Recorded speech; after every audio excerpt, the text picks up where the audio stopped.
जय माता दी। अश्विन कृष्ण पक्ष की अष्टमी तिथि को पुत्र की आयु के लिए, लाभ के लिए तथा कल्याण के लिए जीवित पुत्र का द्वितीया का व्रत तथा हाथी पूजा और महालक्ष्मी पूजा का विधान है। भादव शुक्ल पक्ष की अष्टमी तिथि से लेकर अश्विन कृष्ण अष्टमी तक 16 दिनों तक महालक्ष्मी जी की पूजा की जाती है। इन 16 दिनों में माता लक्ष्मी का विशेष पूजन अर्चन करके व्रत की कथा पढ़ी और सुनी जाती है। 16 दिनों में भक्त माता लक्ष्मी की कृपा पाने के लिए उपवास रखते हैं। इस दिन माँ लक्ष्मी जी की पूजा का विधि विधान से पूजन करके 16 दीपक जलाकर 16 बोल की 16 बार कहानी के कहने के बाद पौराणिक कथा का श्रवण किया जाता है। प्रिय भक्तजनों, आज के इस वीडियो में आप 16 दिनों की महालक्ष्मी व्रत कथा का श्रवण करेंगे और उससे पहले 16 बोल की कहानी सुनेंगे। 16 बोल की कहानी को 16 बार कहने के बाद ही व्रत की पौराणिक कथा को पढ़ना या सुनना चाहिए। आइए भक्तों, अब हम सब मिलकर माता लक्ष्मी जी का ध्यान करके कथा का शुभ आरंभ करते हैं। माँ लक्ष्मी, चारों दिशाओं में आपकी जय जयकार होती रहती है। आप ही जगत की पालनहार हैं और आप ही स्थूल रूप में इस जगत में समाई हैं। हे माँ, आप हमें अपना आशीर्वाद प्रदान कीजिए। हम सभी आपके रूपों को बारंबार प्रणाम करते हैं। हे माँ महालक्ष्मी, विद्या लक्ष्मी, सौभाग्य प्रदान करने वाली माँ लक्ष्मी, हे माता अमृत स्वरूपा, हे सत्य लक्ष्मी, वैभव लक्ष्मी, योग लक्ष्मी, हम सभी आपको बारंबार प्रणाम करते हैं। 16 बोल की कथा। अमोती दमोती रानी, पोला पर ऊंचा सो पार पाटन, जहाँ गांव के राजा मगरसेन दमयंती रानी, कहे कहानी सुनो, हे लक्ष्मी देवी रानी, हमसे कहते तुमसे सुनते 16 बोल की कहानी। पौराणिक कथा के अनुसार एक समय महर्षि श्री वेद व्यास जी हस्तिनापुर पधारे। उनका आगमन सुनकर महाराज धृतराष्ट्र उनको आदर के सहित राजमहल ले गए। स्वर्ण सिंहासन पर विराजमान करके चरणोदक लेकर उनका पूजन किया। श्री व्यास जी से माता कुंती तथा गांधारी ने हाथ जोड़कर प्रश्न किया, हे महामुने, आप त्रिकालदर्शी हैं, अतः आपसे हमारी प्रार्थना है कि आप हमको कोई ऐसा सरल व्रत तथा पूजन बताएं जिससे हमारा राजलक्ष्मी, सुख संपत्ति, पुत्र पौत्र आदि व परिवार सुखी रहे। इतना सुनकर श्री वेद व्यास जी कहने लगे, हम एक ऐसे व्रत का पूजन व वर्णन कहते हैं जिससे सदा लक्ष्मी जी का निवास होकर सुख समृद्धि की वृद्धि होती है। यह श्री महालक्ष्मी जी का व्रत है जिसे प्रतिवर्ष अश्विन कृष्ण पक्ष अष्टमी को विधिवत किया जाता है। हे महामुनि, इस व्रत की विधि हमें विस्तार पूर्वक बताने की कृपा करें।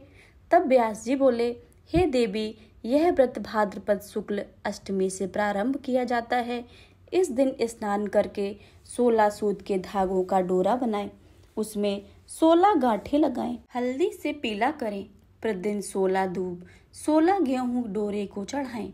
अश्विन कृष्ण अष्टमी के दिन उपवास रखकर मिट्टी के हाथी पर श्री महालक्ष्मी जी की प्रतिमा स्थापित करके विधि पूर्वक पूजन करें। इस प्रकार श्रद्धा भक्ति सहित माँ लक्ष्मी जी का व्रत पूजन करने से आप लोगों की राजलक्ष्मी में सदा अभिवृद्धि होती रहेगी। इस प्रकार व्रत का विधान बताकर श्री वेद व्यास जी अपने आश्रम को प्रस्थान कर गए। इधर समयानुसार भाद्रपद शुक्ल अष्टमी से गांधारी तथा कुंती अपने अपने महलों में नगर की स्त्रियां सहित व्रत को आरंभ करने लगी। इस प्रकार 15 दिन बीत गए।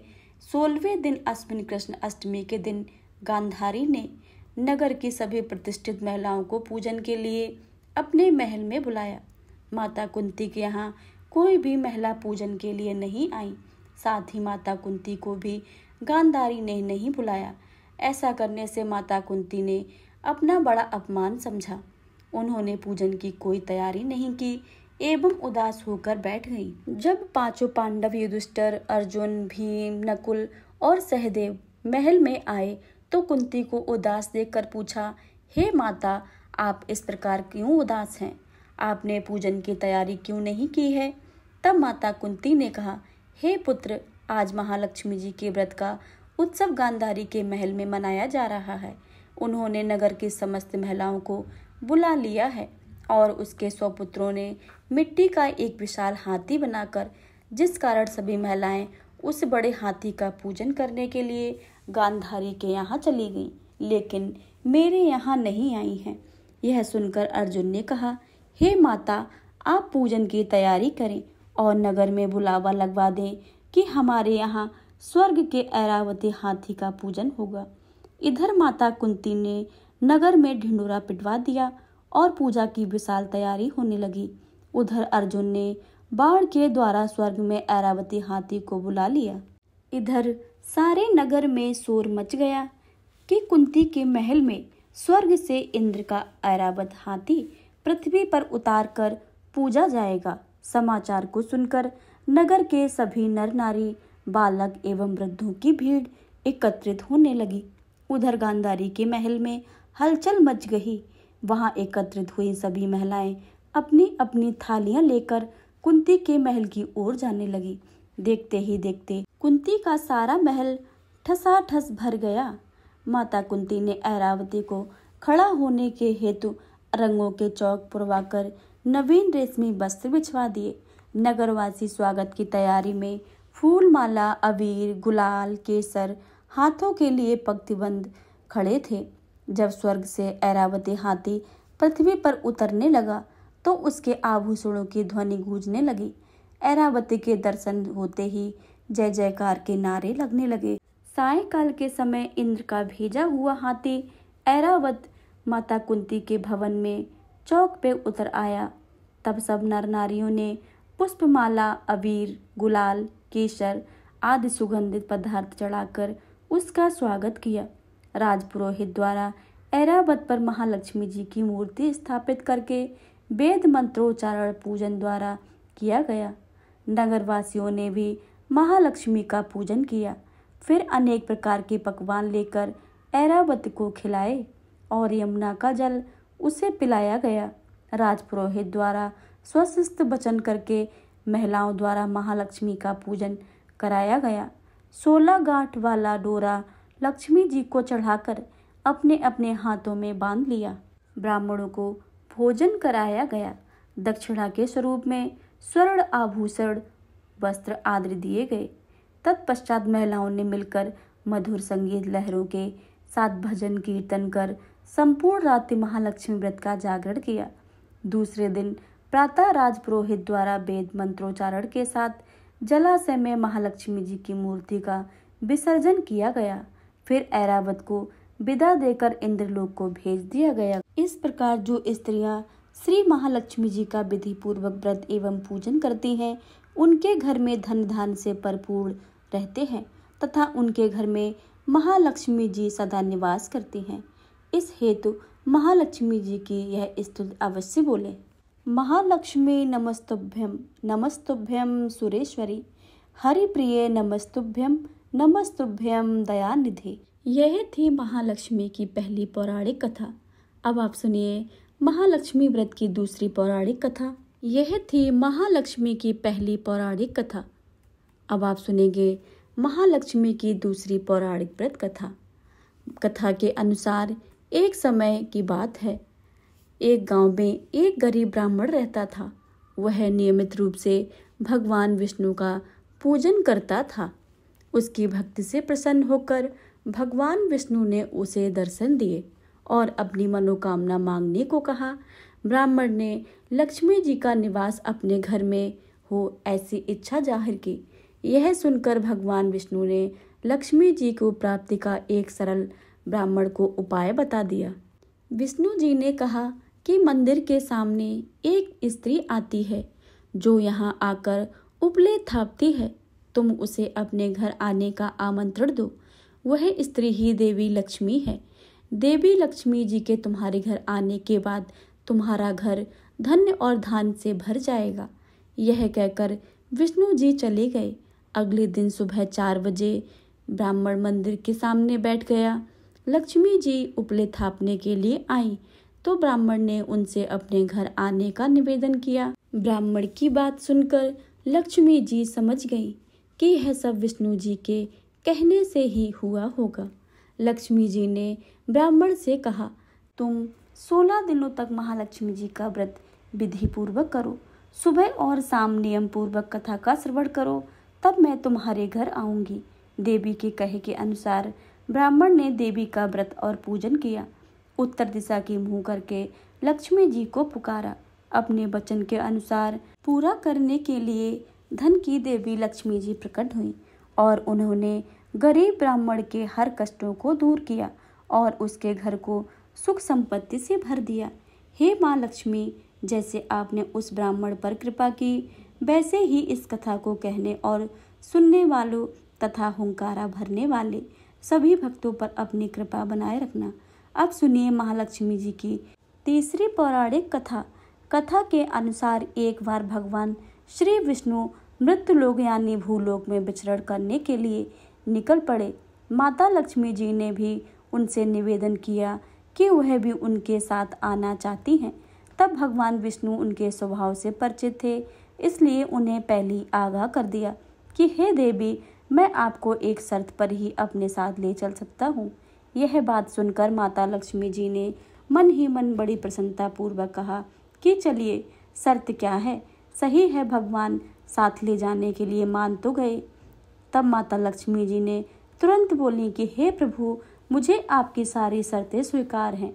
भगवान श्री विष्णु कहने लगे कि हे देवी, फिर जैसा मैं कहूँ वैसा ही करना। माता लक्ष्मी जी बोली कि ठीक है प्रभु, आप जैसा कहेंगे मैं वैसा ही करूँगी।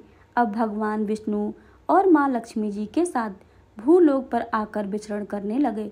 एक जगह रुककर श्री हरि ने माता लक्ष्मी से कहा कि हे देवी, मैं दक्षिण दिशा की तरफ जा रहा हूँ, आपको यहीं पर रुककर मेरा इंतजार करना होगा। ऐसा कहकर भगवान श्री विष्णु दक्षिण दिशा की तरफ बढ़ गए। अब माता लक्ष्मी जी को जिज्ञासा हुई कि दक्षिण दिशा में ऐसा क्या है जो प्रभु मुझे लेकर नहीं जाना चाहते हैं। लक्ष्मी जी का स्वभाव तो वैसे ही चंचल माना जाता है, उनसे एक जगह पर ज़्यादा देर तक रुका नहीं जाता। ऐसा भी हुआ, माता लक्ष्मी जी उस स्थान से ज़्यादा देर तक नहीं रुक पाई और वे भगवान विष्णु की तरफ बढ़ने लगी। आगे जाकर माता लक्ष्मी को सरसों का खेत दिखाई दिया। उसकी सुंदरता ने माता का मन मोह लिया और वे सरसों की पीली पीली सुंदर फूलों को तोड़कर अपना श्रृंगार करने लगी। इसके बाद वे कुछ ही देर आगे बढ़ी तो एक गन्ने का खेत उन्हें दिखाई दिया।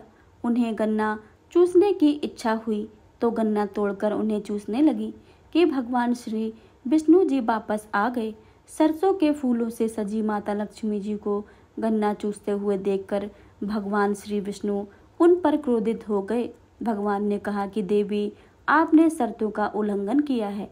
मैंने आपको वहीं एक स्थान पर रुकने के लिए कहा था, लेकिन आप नहीं रुकी और यह किसान के खेतों से बिना पूछे फूल और गन्ने तोड़कर आपने घोर अपराध किया है।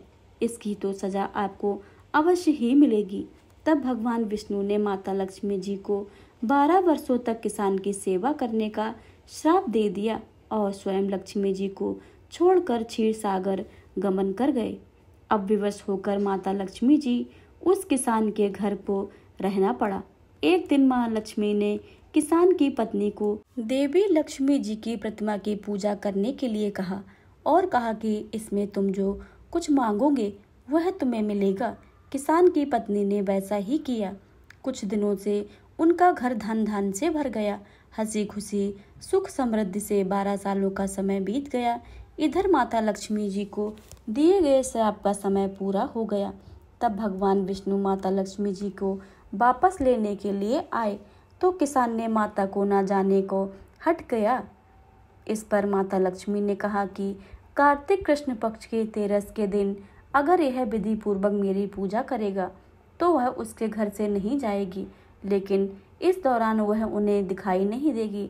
इसलिए वह एक कलश की स्थापना करे और उसमें कुछ धन रखे, यानी धन ही नहीं लक्ष्मी का रूप होगा।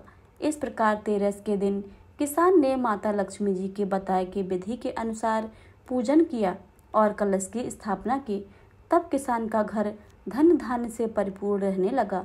तब से लेकर आज तक धनतेरस पर माता लक्ष्मी जी की पूजा करने की परंपरा चली आ रही है। यह थी माता महालक्ष्मी की पौराणिक कथाएं। प्रेम से बोलिए माता लक्ष्मी की जय।